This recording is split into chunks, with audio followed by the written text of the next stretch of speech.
Hansa selaku anggota dari SGD B3.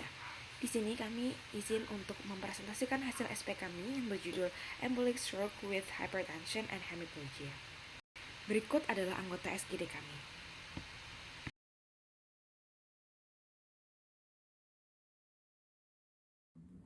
Baik, perkenalkan nama saya Putu Andrea Mari Wibawa dengan NIM 134. Izinkan saya menjelaskan latar belakang. Keterlambatan atau adanya kendala menyebabkan pasien tiba di layanan kesehatan di luar golden period dari penanganan stroke. Itu berkontribusi pada morbiditas dan mortalitas yang tinggi, sehingga memperburuk angka kecacatan. Maka dari itu penting untuk menguatkan peran dari FKTP dalam penanganan dan pencegahan stroke embolik. Jadi stroke ini merupakan masalah kesehatan global yang merupakan salah satu penyebab utama dari disabilitas dan kematian di dunia. Beban penyakit stroke menunjukkan tren meningkat seiring bertambahnya usia dan seiring bertambahnya harapan hidup. Jadi pada tahun 2023 Indonesia 8 dari 1.000 orang menderita stroke. Embolic stroke sendiri merupakan penyakit yang berhubungan sangat erat dengan penyakit kronis yang mendasarinya seperti hipertensi dan penyakit-penyakit aritmia, khususnya seperti atrial fibrilasi. Pada konteks layanan kesehatan, tantangan utamanya adalah penanganan sebelum masuk rumah sakit dan sistem rujukan.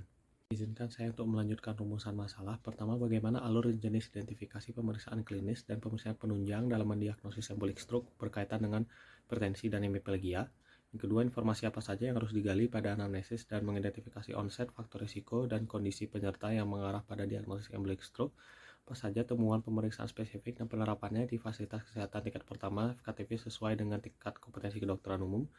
Bagaimana faktor utama berperan dalam patofisiologi dari manifestasi klinis embolic stroke yang disertai hemiplegia, dan seberapa besar pengaruh interaksi keluarga terhadap keberhasilan rehabilitasi pasien pasca embolic stroke dengan hemiplegia, dan bagaimana peran tenaga kesehatan dalam memberi komunikasi, informasi dan atau KIE terhadap pencegahan sindrom sequelae. Kemudian apa saja dampak penyakit embolic stroke dengan hemiplegia terhadap fungsi keluarga sebagai sistem pendukung utama pasien, bagaimana konsep pengobatan keluarga dapat diterapkan secara komprehensif, dan manajemen embolic stroke merujuk pada pedoman atau rekomendasi dari otoritas kesehatan terkait. Tindakan apa saja yang harus diintegrasikan tokoh masyarakat dan komunitas dalam pendekatan perawatan komprehensif, kolaboratif, berkesinambungan untuk meningkatkan hasil klinis dan kualitas hidup pasien. Kemudian bagaimana strategi pencegahan primer, sekunder, dan tersier yang terstruktur dapat dikenakan untuk mengendalikan faktor risiko, mencegah kekambuhan, dan mengelola cacatan permanen pada pasien embolic stroke. Baik, izinkan saya untuk melanjutkan tujuan penelitian, yaitu untuk mengetahui alur jenis identifikasi pemeriksaan klinis dan pemeriksaan penunjang untuk mendiagnosis embolic stroke dan menangani hipertensi dan hemiplegia. Kedua, untuk mengetahui informasi apa saja yang harus digali pada anamnesis untuk mengidentifikasi onset, faktor risiko, dan kondisi penyerta yang mengarah pada diagnosis embolic stroke. Yang ketiga, untuk mengetahui temuan pemeriksaan spesifik dan penerapannya di fasilitas kesehatan tingkatan pertama sesuai dengan tingkat kompetensi dokter umum. Keempat, mengetahui peranan faktor risiko utama dalam patofisiologi dan manifestasi klinis embolic stroke dan yang disertai hemiplegia. Yang kelima, untuk mengetahui besar pengaruh interaksi keluarga terhadap keberhasilan rehabilitasi pasien pasca embolic stroke dengan hemiplegia, dan bagaimana peran tenaga kesehatan dalam memberikan komunikasi, informasi, dan edukasi atau KIE terkait dengan pencegahan sindrom sequelae. Izinkan saya melanjutkan untuk tujuan penelitian untuk mengetahui dampak penyakit embolic stroke dengan hemiplegia terhadap fungsi keluarga sebagai sistem pendukung utama pasien. Untuk mengetahui konsep pengobatan keluarga dapat diterapkan secara komprehensif, dan manajemen embolic stroke merujuk pada pedoman dan rekomendasi dari otoritas kesehatan terkait. Kemudian untuk mengetahui tindakan yang harus integrasikan tokoh masyarakat dan komunitas dalam pendekatan perawatan komprehensif, kolaboratif, dan berkesinambungan untuk meningkatkan hasil klinis dan kualitas hidup pasien. Yang terakhir, untuk mengetahui strategi pencegahan primer, sekunder, tersier, dan struktur dapat dilaksanakan untuk mengendalikan faktor risiko, mencegah kekambuhan, dan mengelola kecacatan permanen pada pasien pasca embolic stroke. Kemudian ada manfaat penelitian, yaitu pembuatan artikel ini bertujuan untuk memberikan kontribusi dalam pengembangan ilmu pengetahuan serta perbaikan sistem layanan kesehatan, khususnya dalam manajemen kasus embolic stroke dengan hipertensi dan hemiplegia di Indonesia.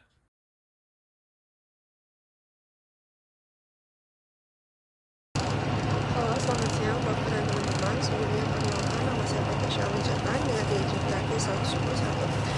Baik, pada kasus embolic stroke disertai hipertensi dan juga hemiplegia, investigasi awal harus dilakukan secara cepat dan sistematis sesuai dengan penerapan dari AHA ataupun ASA. Angka Langkah pertama adalah memastikan stabilitas, yaitu airway, breathing, dan circulation. Kita pastikan jalan nafas sudah terbuka, pernapasan adekuat, dan juga sirkulasi stabil. Setelah itu dilakukan pemeriksaan tanda vital berupa tekanan darah, karena hipertensi akut sangat sering ditemukan pada fase awal stroke dan akan mempengaruhi keputusan dari terapinya. Pada tahap ini juga dinilai adanya risiko komplikasi awal seperti aspirasi, dehidrasi, ataupun gangguan alveolar. Selanjutnya dilakukan pemeriksaan neurologis lengkap, yaitu tingkat kesadaran dinilai dengan menggunakan GCS. Pemeriksaan saraf kranial dilakukan juga untuk melihat fungsi wajah, mata, lidah, dan juga refleks-refleks dari kranial. Fungsi motorik juga dievaluasi untuk mendeteksi hemiplagia yang biasanya menunjukkan lokasi lesi di hemisfer kontralateral. Pemeriksaan sensorik seperti nyeri suku, getaran, dan posisi juga penting untuk melihat keterlibatan dari traktus sensorik. Kemudian kemampuan bahasa dan bicara diperiksa untuk mengidentifikasi afasia dan juga atau dysarthria. Terutama juga lesi berada pada hemisfer yang dominan. Jika kondisi pasien memungkinkan, kita juga akan menilai untuk koordinasi dan keseimbangan untuk mendeteksi kemungkinan dari lesi cerebral. Terakhir, tingkat keparahan stroke untuk menilai menggunakan NIH Stroke Scale. Skor ini untuk menentukan strategi terapi termasuk kelayakan terapi, reperkusi, serta memberikan gambaran mengenai prognosis awal. Dengan penanganan yang cepat dan juga terstruktur ini, kita dapat mengidentifikasi kondisi pasien secara akurat dan menentukan tata laksana yang paling tepat. Mungkin sekian saja dari saya. Terima kasih. Selamat pagi, perkenalkan nama saya Filbert Purbowo dengan 3 digit NIM 148. Saya izin untuk menjelaskan terkait anamnesisnya. Anamnesis sendiri merupakan langkah fundamental untuk identifikasi klinis stroke emboli, terutama pada pasien dengan faktor predisposisi seperti hipertensi dan hemiplegia. Anamnesis memberikan informasi terkait onset, faktor resiko, dan komorbid untuk mengarahkan diagnosis lanjutan dan terapi yang akan digunakan. Pasien umumnya datang dengan keluhan lemah pada ekstremitas dan gerakan tubuh yang hilang atau lemah, namun tidak hilang dengan sepenuhnya. 60% pasien datang dengan keluhan pusing dan 43% pasien datang dengan muntah-muntah. Pada saat anamnesis, data terkait riwayat kesehatan, keluarga, dan lingkungan juga akan menjadi pendukung sebagai diagnosis pasti. Pasien stroke emboli memiliki faktor risiko berupa riwayat hipertensi, diabetes, atrial fibrillation, dislipidemia, penyakit ginjal, dan apnea. Ini semua merupakan penyakit peserta yang dapat berperan dalam kejadian stroke. Peningkatan umur, pola hidup, dan kurangnya olahraga, konsumsi alkohol, serta penggunaan rokok juga dapat diidentifikasi sebagai penyebab stroke yang secara umum terjadi. Sekian dari saya, terima kasih. Perkenalkan, saya Patricia Clarin Simpson dengan 3 digit NIM terakhir 125, dan di sini saya akan menjelaskan mengenai pemeriksaan fisik pada pasien yang mengalami embolic stroke. Yang pertama, karena stroke kita merupakan kasus emergency, kita harus melakukan primary survey, terutama fokus pada GCS atau Glasgow Coma Scale, karena di situ kita bisa menilai penurunan kesadaran pasien. Selanjutnya, kami harus memeriksa tanda-tanda vital juga, karena seringkali dalam kasus stroke itu juga terjadi gangguan otonom. Selanjutnya, kita bisa melakukan pemeriksaan fungsi motorik saraf kranial, yang sebagian besar itu untuk di wajah dikendalikan oleh nefros 7, seperti gerakan mengerutkan dahi, mengangkat alis, lalu meringis, dan juga mengecek otot-otot pergerakan bola mata seperti yang dikendalikan oleh nefros 3, 4, dan 6. Lalu kita bisa melakukan pemeriksaan kekuatan motorik ekstremitas. Di sini dinilai penilaiannya dari 1 sampai 5. Paling lemah itu jika pasiennya bahkan tidak bisa menggerakkan untuk melawan gravitasi dan tidak ada gerakan sama sekali. Lalu yang paling maksimal skor 5 itu adalah ketika pasien bisa melawan tahanan maksimal dari pemeriksa, yaitu menggunakan 5 jari.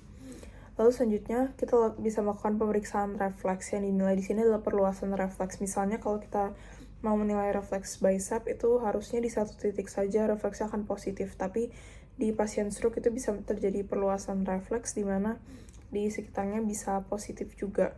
Lalu bisa terjadi refleks patologi seperti refleks Babinski yang menandakan adanya lesi pada upper motor neuron atau lesi pada sistem saraf pusat. Lalu bisa melakukan pemeriksaan sensoris saraf kranial yang terdiri dari kita bisa menilai dari indera pengecap, indera penglihatan, penghidu, dan pendengaran. Lalu kita bisa menilai juga pemeriksaan fungsi kognitif di sini karena seringkali pada stroke juga bisa terjadi penurunan kesadaran dan gangguan neurobehavior. Mungkin sekian dari saya. Saya akan lanjutkan ke teman selanjutnya. Terima kasih.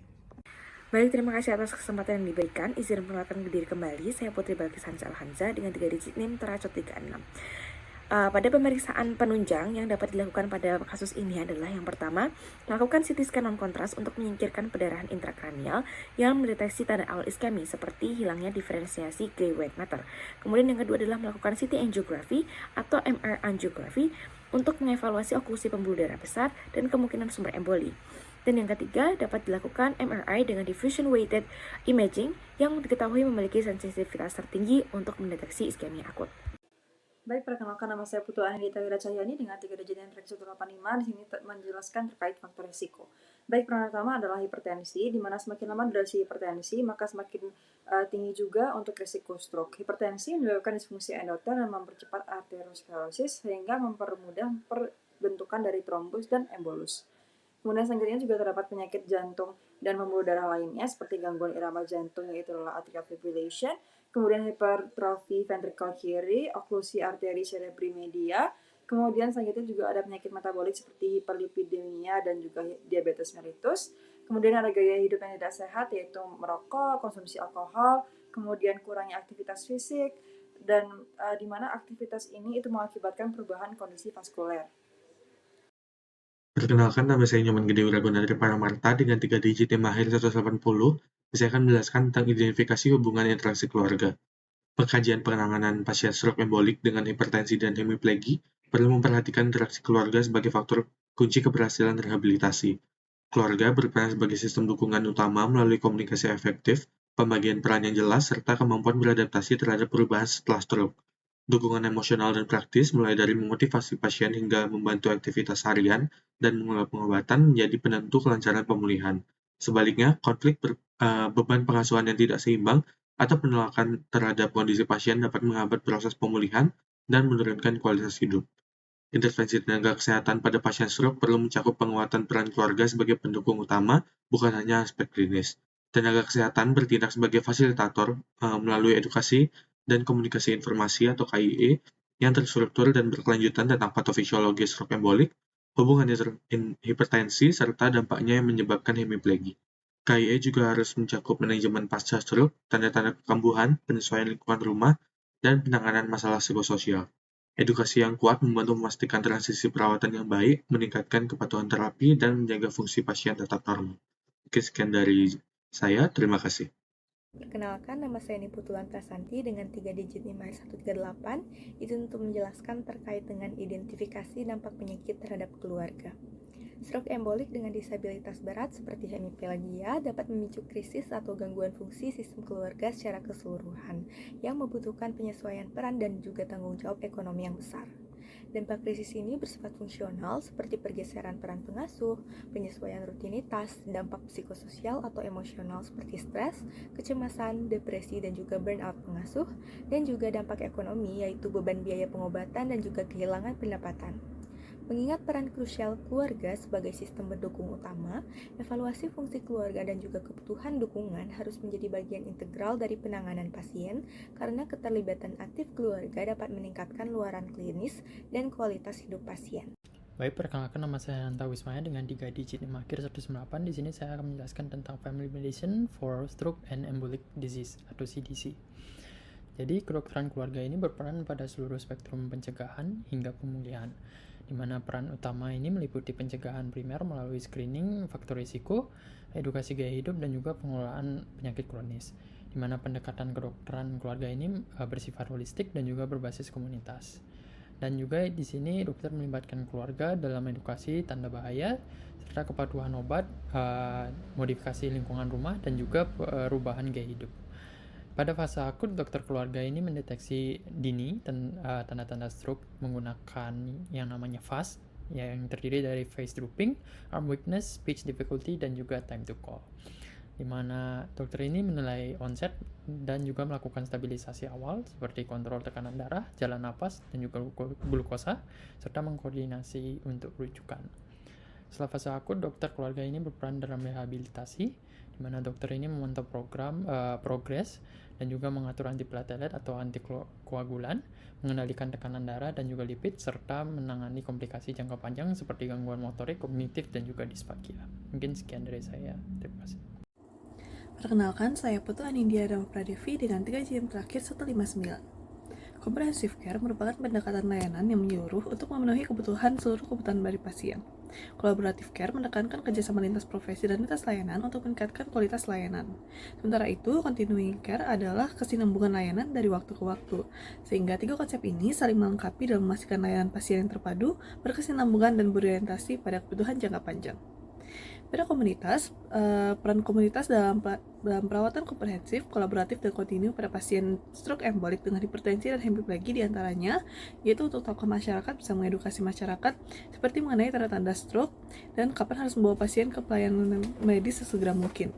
Kemudian menyediakan mengingat jadwal obat, membantu logistik transportasi ke fasilitas kesehatan untuk pemeriksaan lanjutan, serta mendukung terbentuknya kelompok dukungan pasien, memfasilitasi penggunaan ruang komunitas sebagai tempat rehabilitasi, organisasi relawan, dan menyediakan dukungan material untuk alat bantu mobilitas atau adaptasi rumah untuk pasien. Untuk kader kesehatan, diperlukan penguatan manajemen hipertensi melalui task sharing, yaitu pengukuran tekanan darah rutin, edukasi gaya hidup, dan rujukan ke layanan primer. Dan yang terakhir adalah menyelenggarakan pelatihan caregiver serta kelompok peer support untuk mengurangi beban keluarga. Baik, perkenalkan, saya Putu Sasi Kirana Reswara Saputra dengan NIM AIR 087 izin menjelaskan terkait dengan upaya pencegahan primer dan sekunder terhadap embolik stroke dengan hipertensi dan hemiplegia. Pertama, pencegahan primer itu difokuskan pada upaya mencegah kejadian stroke embolik pertama pada individu dengan risiko tinggi, di mana upaya yang dapat dilakukan itu meliputi kontrol tekanan darah pada individu dengan hipertensi, di mana targetnya adalah kurang dari 130/80 mm/Hg.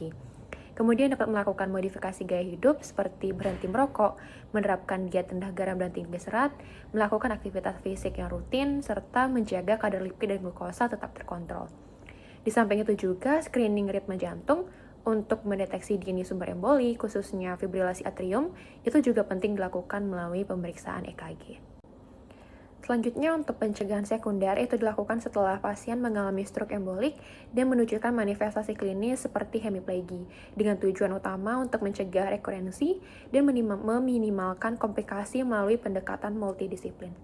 Pada stroke dengan mekanisme kardioembolik seperti fibrilasi atrium, itu terapi antikoagulan oral jangka panjang yang menjadi pilar utamanya. Tapi banyak juga pasien stroke embolik yang memiliki kelainan atrium subklinis seperti atrium fibrilasi tersembunyi, sehingga pemantauan ritme jangka panjang dan juga evaluasi struktur atrium melalui EKG berulang, ekokardiografi, dan juga TEE menjadi penting untuk menentukan strategi antitrombotik yang tepat. Kemudian pengendalian hipertensi serta modifikasi gaya hidup sehat itu tetap menjadi komponen esensial pada tahap pencegahan sekunder ini. Kemudian pada pasien dengan hemiplegia, rehabilitasi dini dapat membantu dalam pemulihan fungsi sekaligus mencegah komplikasi akibat imobilitas. Oke, sekian dari saya. Terima kasih. Baik, perkenalkan saya Putu Aseni Prurasini Astawa dengan 3 digit NIM terakhir 161. Jadi untuk tertiary prevention-nya yaitu diantaranya yang pertama kontrol tekanan darah dengan menggunakan obat anti hipertensi, diet rendah garam, monitoring rutin, lalu pencegahan stroke berulangnya menggunakan antiplatelet atau antikoagulan sesuai indikasi, lalu ada rehabilitasi yaitu dengan fisioterapi, terapi okupasi, terapi bicara. Lalu selanjutnya ada edukasi keluarga atau caregiver, yaitu mobilisasi aman untuk mencegah luka tekan dan perawatan rumah. Lalu ada modifikasi gaya hidup, yaitu stop merokok, berat badan ideal, aktivitas fisik ringan, kontrol gula dan lipid, dan juga kelola stres. Dan tujuan akhirnya itu adalah untuk menurunkan kecacatan, mencegah kekambuhan, meningkatkan kualitas hidup. Sekian, terima kasih.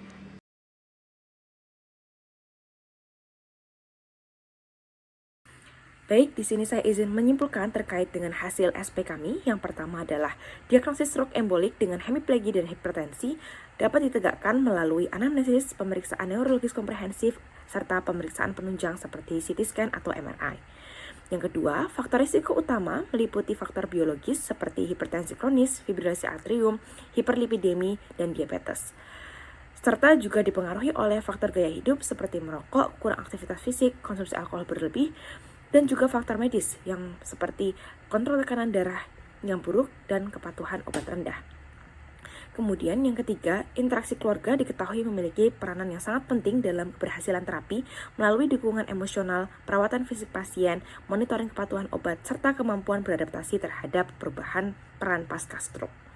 Kemudian yang keempat, dampak terhadap keluarga pasien stroke embolik dengan hipertensi dan hemiplegia beragam yang mencakup stres emosional, beban psikologis pengasuh, konflik peran dalam keluarga, kehilangan produktivitas, serta peningkatan pengeluaran untuk pengobatan, rehabilitasi, dan modifikasi lingkungan rumah.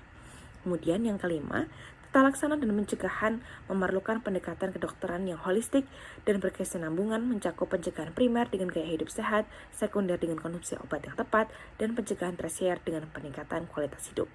Mungkin sekian yang dapat kami sampaikan selaku SGD P3. Terima kasih.